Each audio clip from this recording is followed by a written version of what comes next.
Nós convidamos a igreja para abrir a palavra do Senhor no profeta Miqueias, é um dos profetas menores, depois de Jonas, antes de Naum, um livro que tem somente 7 capítulos. Profeta Miqueias, capítulo 6. Ouvi agora o que diz o Senhor. Levanta-te, defende a tua causa perante os montes, e ouçam os outeiros a tua voz. Ouvi, montes, a controvérsia do Senhor, e vós, duráveis fundamentos da terra, porque o Senhor tem controvérsia contra o seu povo, e com Israel entrará em juízo. Povo meu, que te tenho feito? E com que te enfadei? Responde-me.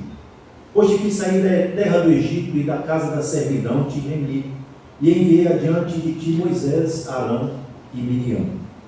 Povo meu, lembra-te agora do que maquinou Balaque, rei de Moabe, e do que ele respondeu Balaão, filho de Beor, e do que aconteceu desde Sitim até Gilgal, para que conheças os atos de justiça do Senhor. Com que me apresentarei ao Senhor e me inclinarei ante o Deus excelso? Virei perante ele com holocaustos, com bezerros de um ano? Agradar-se-á o Senhor de milhares de carneiros, de 10.000 ribeiros de azeite? Darei o meu primogênito pela minha transgressão, o fruto do meu corpo pelo pecado da minha alma? Ele te declarou ao homem o que é bom, e que é o que o Senhor pede de ti, que pratiques a justiça, e ames a misericórdia, e andes humildemente com o teu Deus. A voz do Senhor clama à cidade, e é verdadeira sabedoria temer o nome. Ouvi, ó tribos, aquele que a cita. Ainda há na casa do ímpio os tesouros da impiedade, e o detestável Éfa, minguado. Poderei eu inocentar balanças falsas e bolsas de pesos enganosos? Porque os ricos da cidade estão cheios de violência, e os seus habitantes falam mentiras, e a língua deles é enganosa na sua boca. Assim também passarei eu a ferir-te, e te deixarei desolada por causa dos teus pecados. Comerás e não te fartarás, a fome estará nas tuas entranhas. Removerás os teus bens, mas não os livrarás, e aquilo que livrares, eu entregarei a espada. Semearás, contudo não cegarás.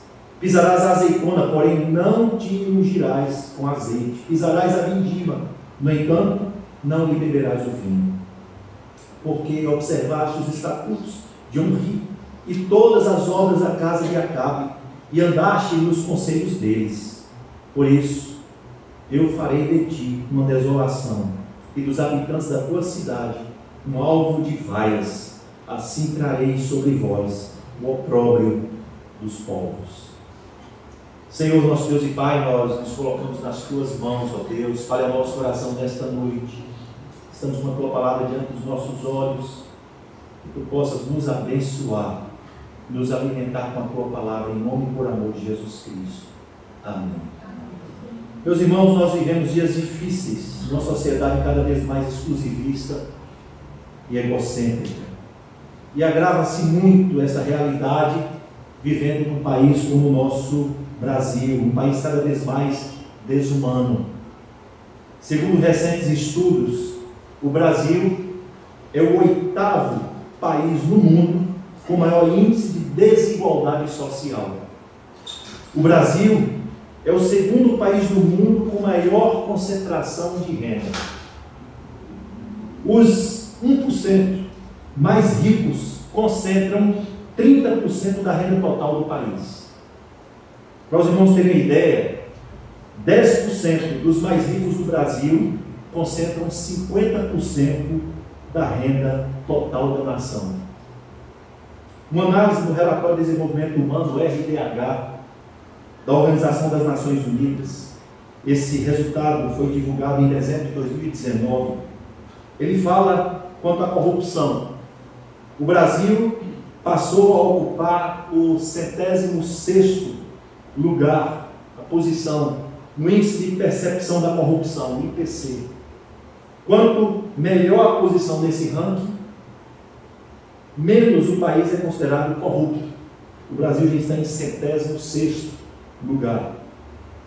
A nota é a mesma, para os irmãos terem ideia, da Albânia, da Argélia, da Costa do Marfim, do Egito, da Macedônia e da Mongólia. Para os irmãos terem ideia, que já estamos comparados a esses países. Entre os países da América do Sul, o Brasil só ganha para Bolívia, Paraguai e Venezuela.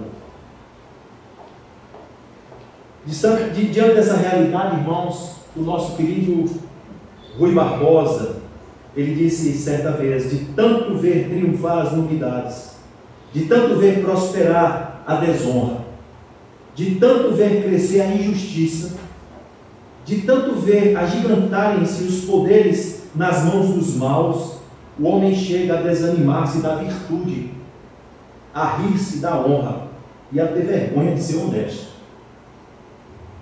Uma nação torna-se decadente quando seus líderes civis e religiosos corrompem-se, abandonam os princípios absolutos e desviam das verdades.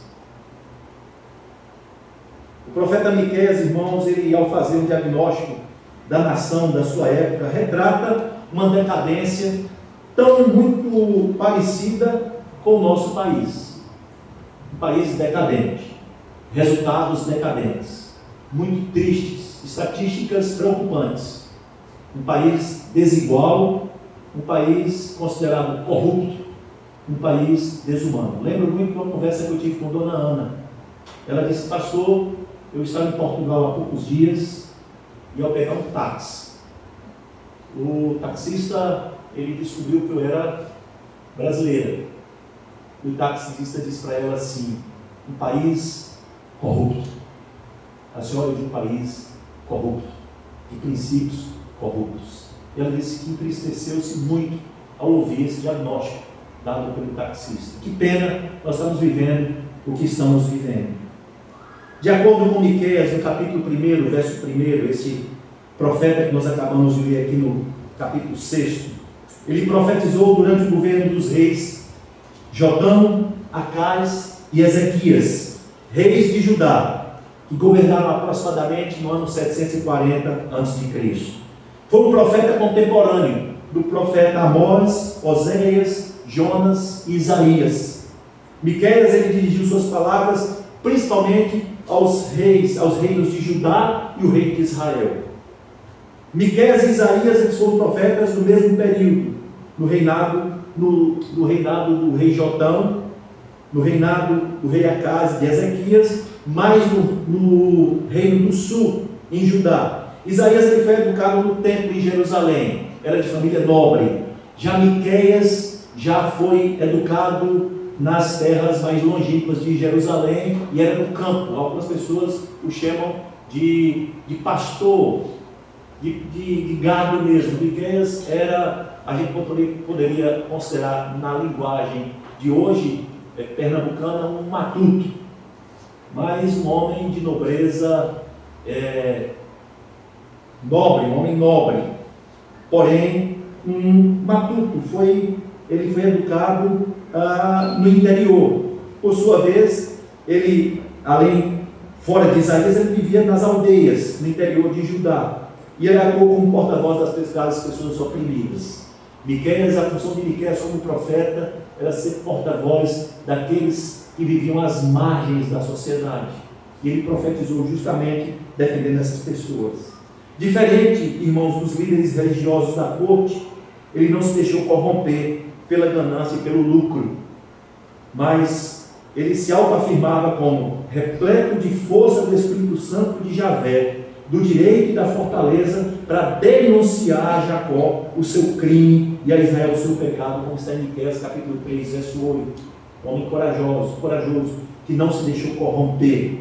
Ele disse: não, eu não vou me deixar corromper. Essa era a característica de Miqueias. Um homem motivado não pela corrupção, mas pela justiça, pelo que era correto. Um homem de um comportamento ilibado. Esse era o nosso querido profeta Miqueias. E essa também, irmãos, deve ser a nossa atitude diante de uma sociedade perdida e corrompida. Essa deve ser a atitude de um cristão, que não se corrompe, não se mistura. Muitas vezes as pessoas dizem, olha, mas todo mundo faz assim. Você diz, mas eu não faço. Mas a maioria faz assim, mas eu não faço. Meu comportamento é diferente. Assim era Miqueias. Vivia numa sociedade corrompida, uma sociedade perdida, mas não se deixou corromper, como está no capítulo 3, verso 8. Na mensagem de hoje, irmãos, nós iremos nos basear no capítulo 6 de Miqueias, um profeta menor que escreveu somente 7 capítulos, quando o povo entra em juízo com Deus. E por que levou o povo a entrar em juízo com Deus? Por que Deus chama o povo em juízo? Quais foram as motivações? Miqueias declara em todo o seu livro. Eu gostaria de chamar os irmãos e contextualizar por que Deus chamou o povo em juízo. Por que foi? Vamos aqui contextualizar aqui, fazer uma análise do livro de Miqueias. Eu gostaria que os irmãos fossem comigo aí no livro de Miqueias. Em primeiro lugar, Miqueias denunciou o aparelhamento do Estado para saquear o povo. O Estado tinha se aparelhado com leis, com corrupção, com o objetivo de saquear o povo. E eu gostaria que os irmãos vissem comigo Miqueias capítulo 2, verso 1 e 2. Vejam. Ai daqueles que no seu leito imaginam a iniquidade e maquinam o mal. À luz da alva o praticam, porque o poder está em suas mãos. Se cobiçam campos, os arrebatam.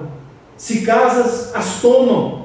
Assim fazem violência a um homem e a sua casa, a uma pessoa e a sua herança. Ele vai denunciar o Estado articulando para roubar a população. O Estado que estava fazendo leis, criando leis, com o objetivo de saquear o povo. Eu estou vendo algo bem parecido nos dias de hoje, numa nação corrupta como é o Brasil. E Miqueias denunciou: o Estado está maquinando o mal para corromper o povo, para saquear o povo, criando leis para saquear a nação. Outra denúncia que Miqueias faz, em segundo lugar, irmãos, ele denuncia a inversão de valores da sociedade. Capítulo 3, verso 2, vá comigo.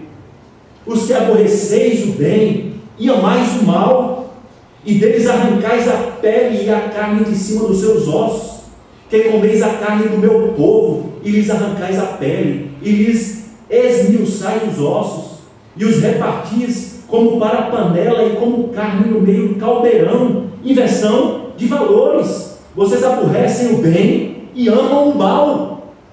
Uma sociedade de valores invertidos. E ele denuncia, Miqueias denuncia uma sociedade onde eles valorizam o mal e não gostam do bem, onde praticam o mal e dizem: isso é normal, mentir é normal, o que importa é você ganhar dinheiro.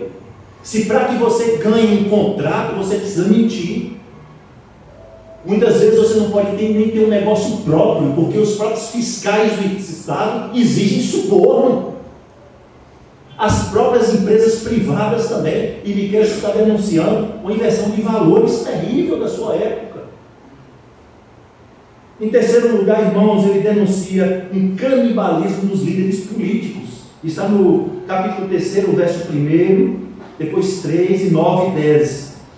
Vá comigo, verso 1 do capítulo 3. Disse eu: ouvi agora vós, cabeças de Jacó, e vós, chefes da casa de Israel, não é a vós outros que pertence saber o juízo.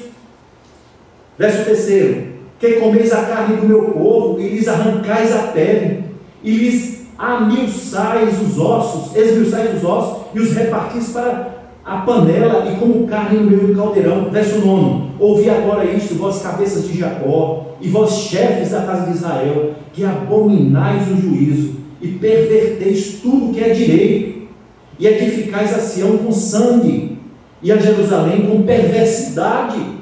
Canibalismo dos líderes, líderes que não tinham pena do povo, que arrancavam tudo que o povo tinha sem pena, criavam leis terríveis, impostos e desumanos.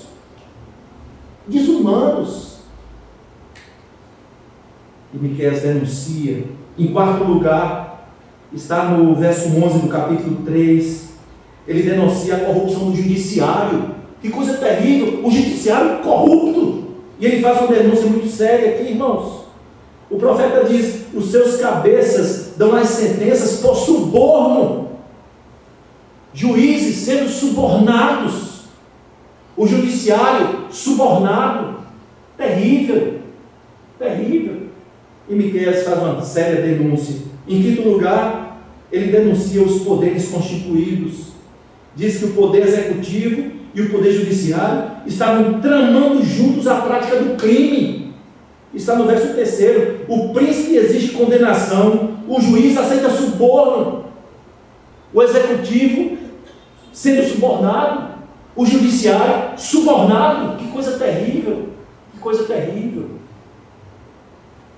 Em sexto lugar, ele denuncia a corrupção da religião, a religião corrompida. Capítulo 3, verso 15 e verso 11, os profetas eles deixam de pregar a palavra de Deus com fidelidade para render sua consciência à sedução do lucro. Os próprios profetas visando lucros, os profetas fazem errar o meu povo e clamam paz quando tenho que mastigar, mas apregoam guerra santa contra eles, que nada lhes metem na boca. Ele diz ainda: os seus sacerdotes ensinam por interesse, e os seus profetas adivinham por dinheiro. A igreja, que deveria ser a consciência do Estado, subornada, corrupta. A própria religiosidade, a igreja que deveria dizer ao Estado: vocês estão cometendo crimes, estava corrompida dentro do próprio eclesiástico, do clero, corrupção. Em sétimo lugar, irmãos, ele denuncia a corrupção da família. A família estava destroçada, a família estava sem valores. Veja o que ele diz aí no capítulo 7, verso 6, como estava a família. Responde o profeta: porque o filho despreza o pai, a filha se levanta contra a mãe, a nora contra a sogra. Os inimigos do homem são os da sua própria casa. Famílias enfraquecidas, famílias totalmente perdidas, filhos não respeitando mães, não respeitando pais, casais destroçados. Nora contra sogra é normal, né? Mas é uma brincadeira. Mas na verdade o caos estabelecido, as famílias destroçadas, um caos estabelecido. Caos estabelecido. Qual foi o resultado disso, irmãos? Decadência e caos da sociedade. Miqueias capítulo 7, verso 2: pereceu da terra o piedoso, e não há entre os homens um que seja reto. Todos espreitam para derramarem sangue, cada um caça seu irmão com rede. Meu irmão, caos, um verdadeiro caos. E o profeta se preocupa, e o profeta acusa, sem medo, ele acusa corrupção no Estado, corrupção na justiça, corrupção na família, corrupção na igreja. Por isso que esses profetas eram tão perseguidos e mortos, porque eles falavam o que ninguém queria ouvir. Qual é o resultado disso, irmãos? O tribunal inevitável de Deus, porque Deus é justo e Ele chama o povo ao tribunal. Vejam bem, Deus não chama o ímpio para juízo. Deus não está chamando o ímpio para juízo, até porque isso Ele fará no final dos tempos. Deus, para o ímpio, Ele lerá a sentença no último dia. Deus não chama o ímpio para juízo. Deus não vai levar o ímpio para questionar o ímpio nada. Para o ímpio, o que vai ter para o ímpio é uma sentença de Deus no dia final. Deus simplesmente lerá a sentença que ele já está julgado. Mas o seu povo, Deus chama a sentença. Ele chama a sua igreja e diz: sentem no banco dos réus. E aqui o povo de Deus está no banco dos réus. Deus chama o povo de Israel para o banco dos réus, para chamar a atenção deles e dizer: vocês não estão vendo o que está acontecendo? caos no executivo, o caos no judiciário, famílias destruídas, igreja corrupta. Vocês precisam ter atenção. Eu chamo vocês para o banco dos réus, e Deus chama a sua igreja e diz: sentem no banco dos réus, que nós precisamos conversar. Esse aqui é o capítulo 6. Meus queridos irmãos, diante do caos, o que nós, enquanto igreja, temos feito? Nós temos nos silenciado por covardia, nós estamos nos misturando por insanidade, nós estamos nos contaminando por desleixo. Enquanto igreja, o que nós estamos fazendo? Diante das estatísticas que eu acabei de ler para os irmãos que encontram a nossa nação, o que nós estamos fazendo enquanto igreja? Estamos nos misturando na corrupção dos negócios que nós fazemos, estamos mentindo, estamos pagando suborno a fiscais. Quando o policial nos para nós não sermos multados, a gente solta aquela nota de R$10 para ele. Como tem sido o nosso comportamento diante dos nossos filhos? Como tem sido o nosso comportamento diante dos nossos irmãos e pais? Enquanto igreja, o que nós temos feito? Nós temos nos misturado. Quais têm sido os nossos valores? Meus irmãos, infelizmente, até o nosso clero também está corrupto. Nós temos visto negociatas dentro do nosso meio. Muitas vezes presbíteros, pastores fazendo negociata, jogatina, para que um grupinho fique no poder e outro grupinho não fique, pagando suborno dentro do nosso meio. Eu tenho visto isso em várias vezes que eu tenho tido conversas com pessoas de São Paulo aqui. Nós temos visto isso dentro do nosso meio.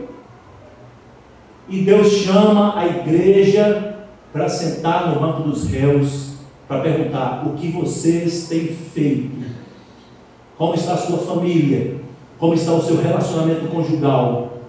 Como está o seu comportamento diante dos seus filhos? Quais valores você tem defendido na sua casa?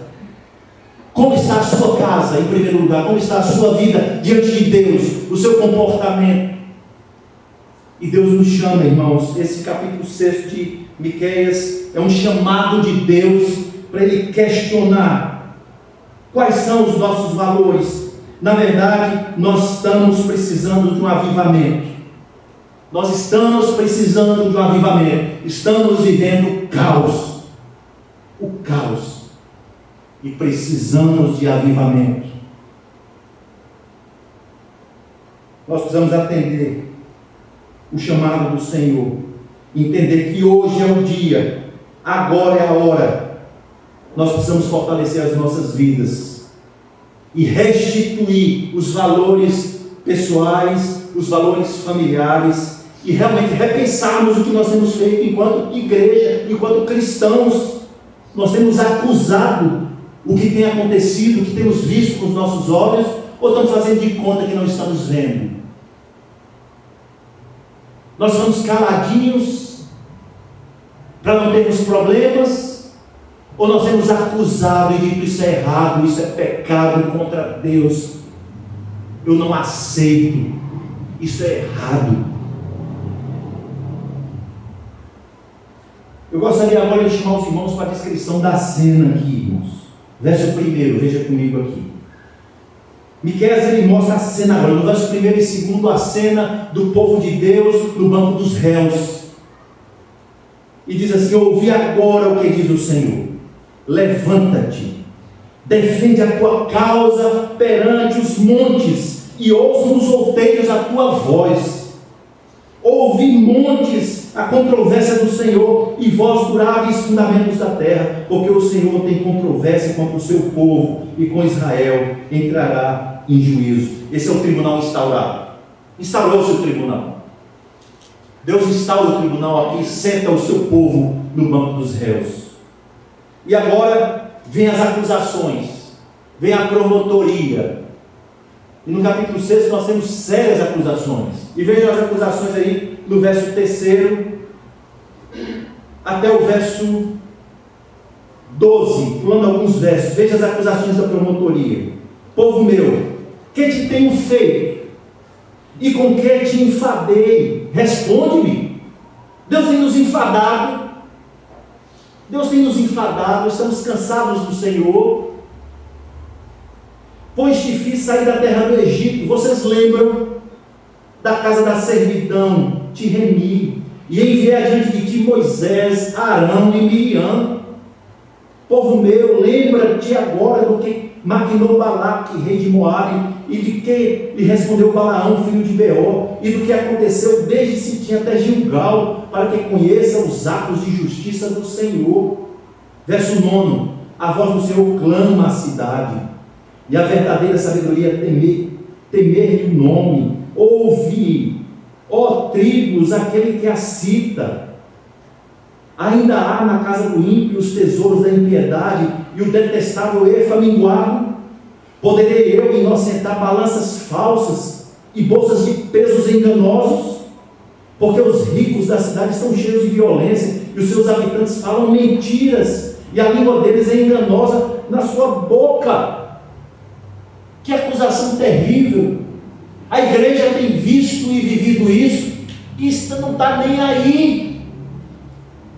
E Deus denuncia pecados muitas vezes dentro da igreja, adultério dentro da igreja, lideranças adulterando dentro da igreja, crentes em adultério dentro da igreja, e não há acusação, não há negociata. Isso é muito sério. Corrupção dentro da igreja. Corrupção. E muitas vezes nós ficamos tranquilos achando que tudo é normal. Não é normal. Isso é contra a justiça do nosso Deus e nós não podemos aceitar. Nós não podemos aceitar.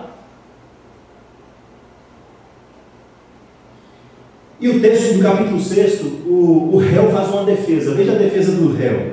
Do verso 6 ao verso 7 vem a defesa do réu.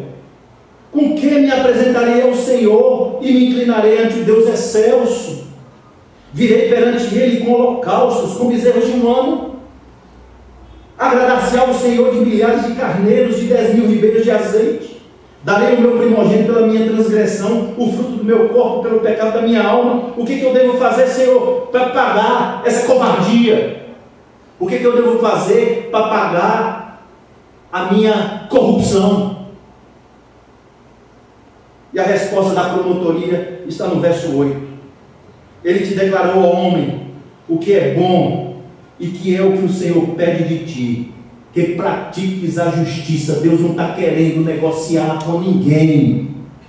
Deus não está querendo que você negocie com Ele com 1000 carneiros, com matança de animais, nem que você possa negociar com o Senhor. Com Deus não se negocia. De Deus não se esconde nada.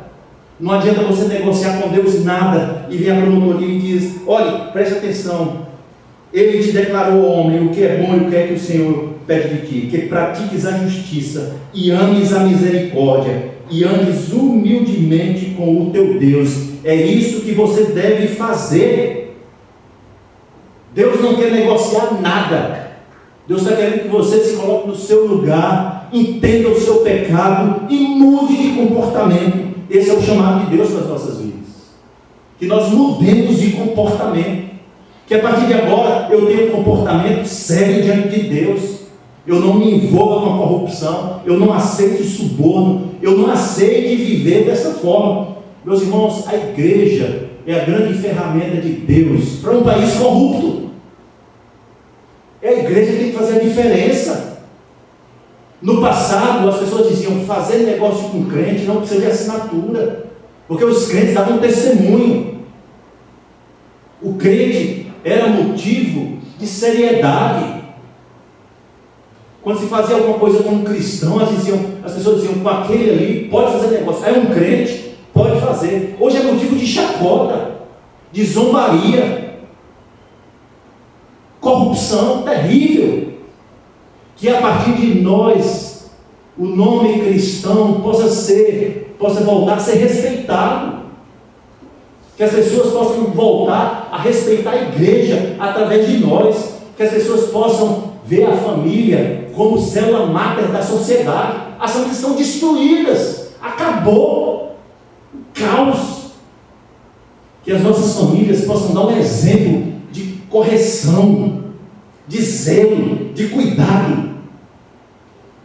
Meu querido, minha irmã e meu irmão, namoradinha de filho seu, nem namoradinho de filha sua, não pode estar falando besteira dentro da sua casa, não. Você diz aqui, você fica calado, porque aqui tem liderança.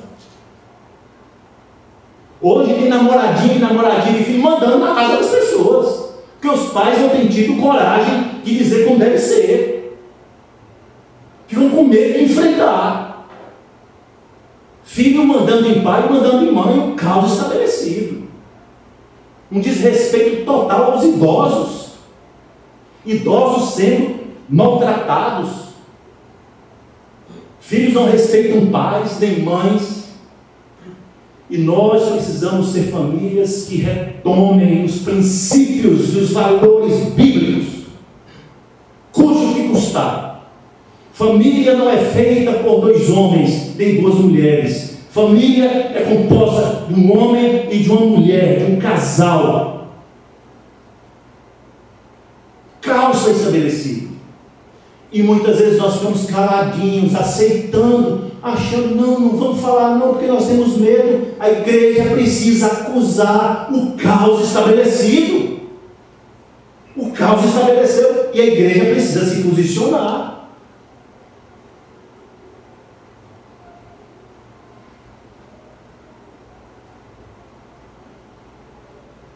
O verso 6, o capítulo 6, ele termina com a sentença.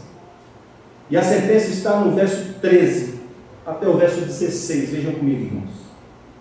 Assim também passarei eu a ferir-te e te deixarei desolada por causa dos teus pecados.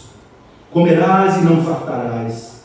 A fome estará nas tuas entranhas. Removerás os teus bens, mas não os livrarás, e aquilo que livrares, eu entregarei em espada. Semearás, contudo, não cegarás. Pisarás a azeitona, porém não te ungirás com azeite. Pisarás a vindima, no entanto não lhe beberás o vinho. Porque observaste os estatutos de Omri e todas as obras da casa de Acabe, e andaste nos conselhos deles, covardes. Covardes, vocês não estão andando nos conselhos deles, em vez de andar nos conselhos do Senhor, vocês têm sido covardes. Por isso eu farei de ti uma desolação, e dos habitantes da tua cidade um alvo de vaias. Assim trarei sobre vós o opróbrio dos povos. E veio a sentença de Deus sobre o povo de Israel. Deus não se apraz com a corrupção, com a justiça e com a covardia. O profeta Miqueias, irmãos, trouxe palavra de juízo ao anunciar que Deus usaria a Síria como instrumento de julgamento contra o povo de Israel, o povo pecador. Irmãos, tal como o profeta Miqueias profetizou, os assírios marcharam contra Samaria e a destruíram no ano 722. Samaria foi destruída pelos assírios, assim como o profeta declarou. Está lá em 2 Reis, capítulo 17, do verso 1 ao 6. Os assírios, sob a liderança do rei Senaqueribe, também avançaram contra Judá, chegando até o portão de Jerusalém. Miqueias, capítulo 1, verso 8 ao verso 16. Veja que a profecia de Miqueias também serviu para preparar os judeus para o exílio babilônico, que descambaram no exílio babilônico, e Deus pesou a sua mão sobre eles. O profeta falou acerca da restauração futura de um remanescente de Judá, mediante a misericórdia e graça de Deus, irmãos. Veja que Deus maravilhoso. Deus pesou a sua poderosa mão sobre o povo. Os assírios a invadiram Samaria. Senaqueribe invade Jerusalém. O povo vive num cativeiro, vai para a Babilônia cativo. Mas o próprio profeta Miqueias, quando ele desse a sentença de justiça de Deus, ele também fala da grande graça e misericórdia de Deus com o seu povo, Veja que coisa linda. Está no verso 7. Eu, porém, olharei para o Senhor e esperarei no Deus da minha salvação. O meu Deus me ouvirá. Verso 18. Veja que coisa linda. Quem, ó Deus, é semelhante a ti, que perdoas a iniquidade e te esqueces da transgressão dos restantes da tua herança? O Senhor não retém a sua ira para sempre, porque tem prazer na misericórdia. Tornará a ter compaixão de nós. Pisará aos pés as nossas iniquidades e lançará todos os nossos pecados nas profundezas do mar. Mostrará a Jacó a fidelidade, a Abraão a misericórdia, as quais juraste a nossos pais desde os dias antigos. Esse é o nosso Deus, o Deus da misericórdia, o Deus da graça. Esse é o nosso Deus. Nos últimos anos nós passamos enquanto geração por um período terrível que chamou-se de pandemia da Covid-19. Vidas foram ceifadas, cidades fechadas, entramos num colapso, ninguém sabia o que acontecia, o que aconteceria. Nós não sabíamos o que iria acontecer. Falta de alimento, destruição total. A perspectiva eram as piores. Eu disse para minha esposa, eu acho, filha, que se Deus usar de misericórdia, e a igreja dobrou o joelho, pedindo misericórdia a Deus, que Deus apaziguasse o mal. Os irmãos sabem quando nós oramos pedindo a Deus que livrasse o mundo daquele pesadelo, ou não? A igreja orou, muitos jejuaram, Senhor, nos livre do mal. Eu comentei com minha esposa, filha, eu acho que se essa Covid-19, as cidades começarem a viver a normalidade. Estamos vivendo normalidade, irmãos. Se Deus tirar a sua mão de justiça sobre o mundo será outro. Eu acho que as pessoas elas terão mais maturidade diante de Deus, serão diferentes. As coisas estão piores. O mal está pior. E a igreja pior. As igrejas vazias. As pessoas não vêm para culto nenhum, reunião de oração, ninguém vem. Não está nem aí. Nós precisamos acabar com a nossa reunião de doutrina da quinta, porque não adianta ter quinta e terça, porque ninguém vem. Para quê? Ninguém quer saber de doutrina coisa nenhuma. Ninguém quer nada. Cada um vendo os seus próprios interesses. É porque eu preciso trabalhar, pastor, é porque eu preciso estudar, beleza. As igrejas vazias. E na pandemia, Senhor, pelo amor de Deus, Senhor, nos livre. Há um caos estabelecido. Ninguém quer responsabilidade nenhuma. Alguém quantas vezes pastor é doido feito Miqueias. Ninguém quer nada. Até onde nós iremos? A pergunta é, para onde nós iremos? Estamos caminhando para onde? Será que você está aguardando que Deus pese a mão sobre você? O que você tem esperado? Quais as suas perspectivas diante de Deus? Como tem sido a sua vida? Estamos acostumados com corrupção, achamos engraçado, é piada. Estamos fazendo piada no Instagram e no Facebook, de presidente, de deputado, tudo piadinha, tudo engraçado, e ninguém muda de vida. O caos estabelecido. Sabe por quê, irmãos? Porque Jesus Cristo está voltando.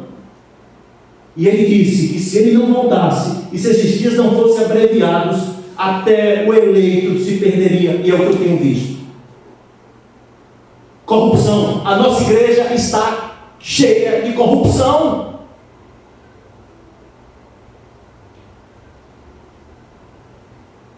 Eu terminaria, irmãos, a mensagem com 4 aplicações. É muito triste nós vermos um texto desse. Eu estava lendo com minha esposa, dizendo, os domingos são muito cansativos para mim, mas abençoados, é um grande privilégio de ler a palavra de Deus e de estudar. Mas quando você pega um texto desse, você cansa até em ver a realidade e diz, meu Deus, o que é que eu estou vendo? Eu acho que Miqueias, quando Deus falou a ele, irmãos, ele disse, meu Deus do céu, O que é que eu estou vendo? Acho que foi... Obviamente eu não vou me comparar ao profeta Miqueias, eu não chego nem perto dos seus pés. Mas nós que somos profetas, os pastores são profetas, sendo que o seminário é chamado de casa de profetas. Nós profetizamos, não é o que nós temos visto, a profecia está aqui. E quando eu prego a palavra de forma expositiva, eu estou profetizando, irmãos. Eu estava dizendo para minha esposa, às segundas-feiras eu tenho que descansar, porque senão eu vou entrar numa estafa terrível.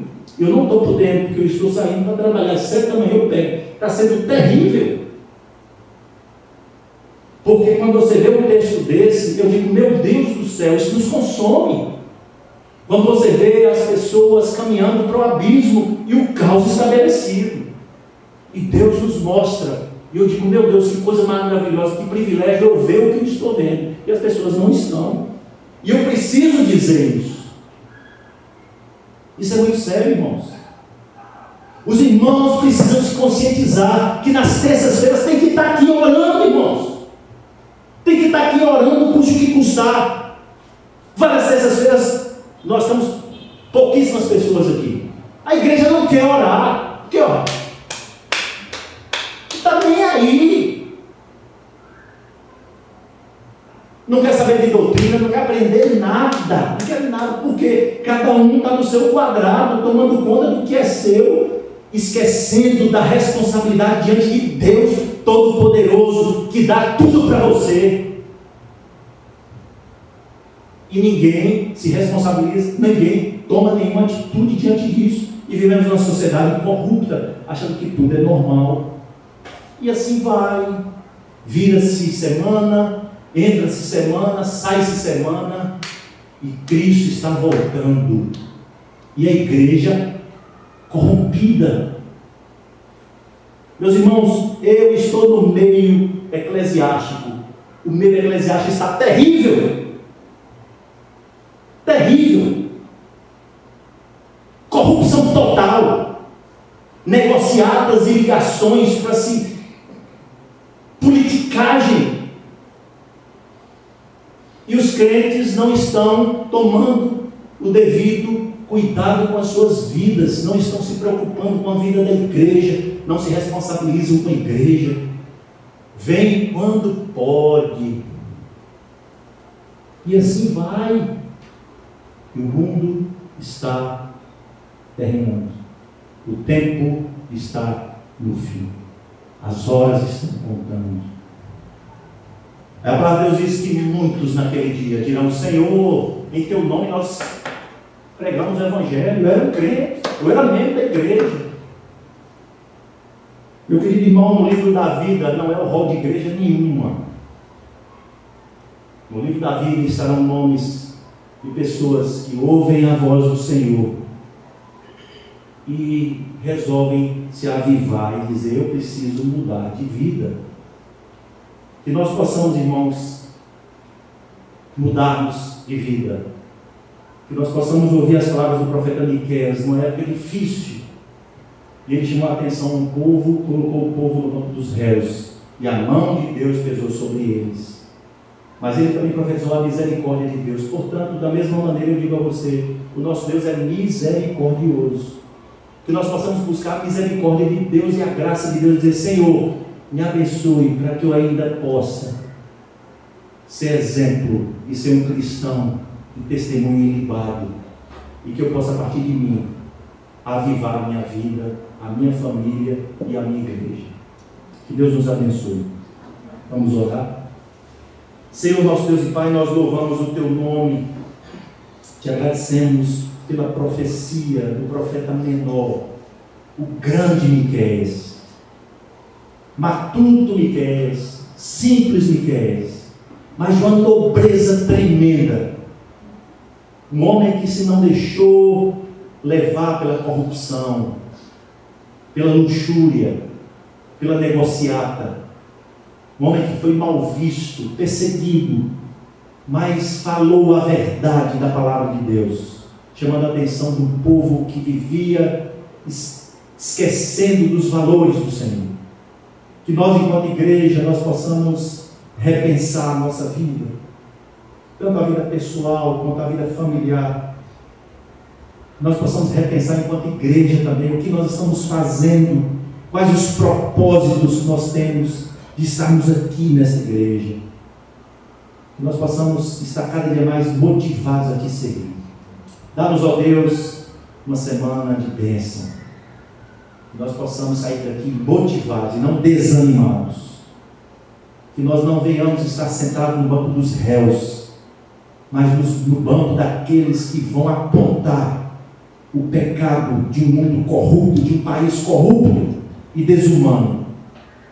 Nós possamos, a partir de nós, sermos exemplo para aqueles que convivem conosco. Em nome e por amor de Jesus Cristo. Amém. Fiquemos de pé, irmãos, e recebamos a bênção apostólica. Que o Deus Trino, Deus Pai, Deus Filho e Deus Espírito Santo possa abençoar a sua vida nesta semana que se inicia nesse dia. Receber a bênção.